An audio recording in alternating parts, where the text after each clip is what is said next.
What is going on, guys? It's Yoji. As you probably noticed by now, there are a lot of things out there to kill you in Path of Exile. For example, challenging bosses or monsters with crazy mod combinations that are just bound to kill characters. But there are monsters out there who want more than that. They're after your sanity. The monsters on this list will make you go So here's my top 10 Path of Exile monsters that will make you go insane. I think they got me already. Number 10.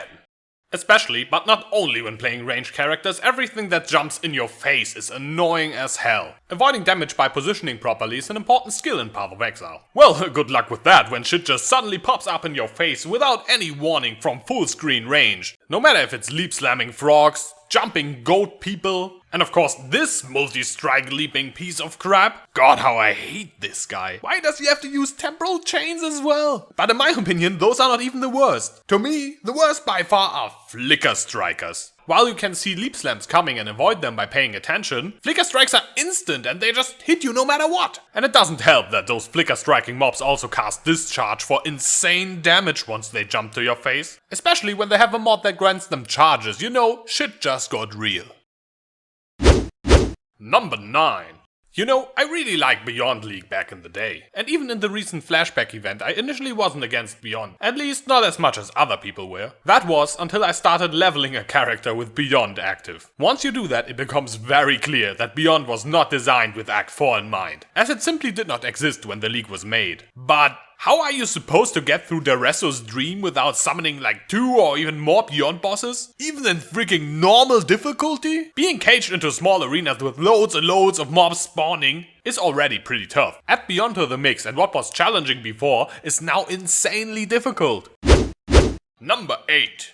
It does not really matter whether you try to open a lockbox, try to get rid of those obelisks, or try to full clear a zone for a challenge or quest, there's always one mob that for some reason decides to run off in a random direction and play hide and seek with you. Can they please stop doing that? Because whenever that happens, I am like, I will look for you. I will find you. And I will kill you.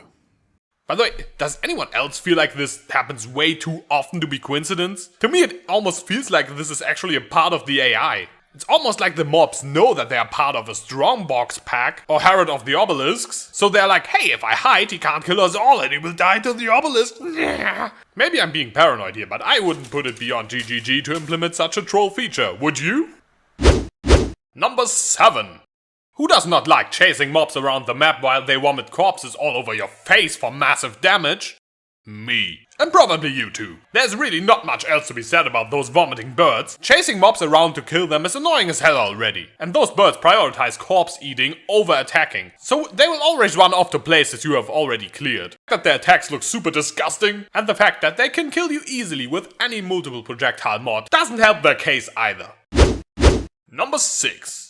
Now, you are probably wondering why ghosts would be on this list, right? After all, they grant you extra loot. You see, that hope for extra loot they induce just makes it so much worse when they just start to run off to hell knows where the moment they see you. Or just decide to spook this corner over here and not give a shit about what you are doing. Of course, why would you run towards the enemies? Because that would be useful, right? Number 5. You know that feeling when you grind some low maps, everything's going well, your build is starting to work out pretty well. Ooh, shit. For all the heart attacks they've given me so far, they probably already deserve to be on this list. But it isn't even only that. The mere existence of that mod makes it so you always have to double check every single blue pack or risk losing your character. And the same is true for Volatile Bloods, really. You clear a map normally when all of a sudden a rare mob goes and then your life also goes. Number 4. Every map with Devourers is just so much more stressful to run. All the time you're trying to be ready for a group of powerful crit Devourers, or a rare one with extra damage as everything, to pop up in your face and go all on you. You have to be moving all the time so a group cannot just pile up on you. And whenever you encounter an open space in a map, there will be Devourers lurking beneath the ground, just waiting for you to step into your demise. After running several Devourer maps, this paranoia can definitely get to you. And at that point it doesn't even matter if one of those perfect storm scenarios ever happened to you. The fact that you are watching out for it all the damn time just means you are under constant tension. Number 3. You know those snake mobs? They are already pretty annoying, but should you ever think about entering a corrupted zone in the Crossroads or Old Fields in Act 2, think again. The boss in that zone is the Troll Snake. What does make this snake so troll, you might ask? Well, number 1, it has proximity shield. Number 2, it makes you bleed. Number 3, it runs away. And good luck running after it with a bleed on you. Number 4, it fuck you. I mean, it probably won't kill you right away, but it's surely doing a good job of making you wish you were dead. Number 2. Okay, I actually think the concept of this boss is kind of cool. In theory. Actually fighting him is hell. Not only does this guy spawn clones everywhere and you never know which one is the actual boss. No, because even if you do, the clones also do a ton of damage. Especially considering this is a tier 1 map. Hello? Imagine you reach maps for the first time as a new player and for some reason you happen to have a desert map. And you run it as your first map. I mean, I couldn't even blame them if they would be like, fuck maps, Dried Lake to 100. Number 1. I mean, it already starts with the map name, right? Whakawairua, Tuahu?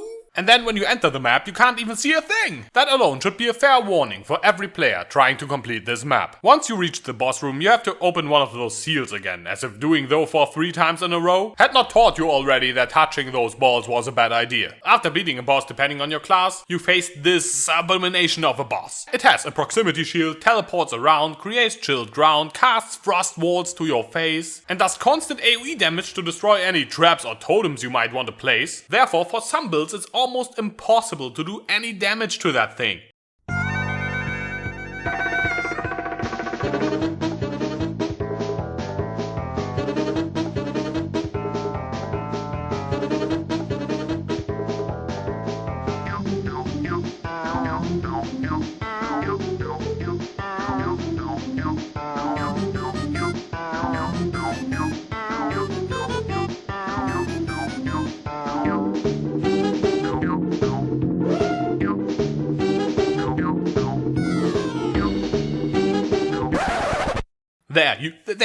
There.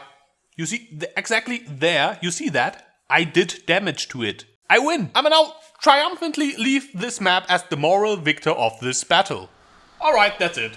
If you feel like there's any monster missing on my list, leave a comment below. And if you liked the video, subscribe or check out my channel for more content like this.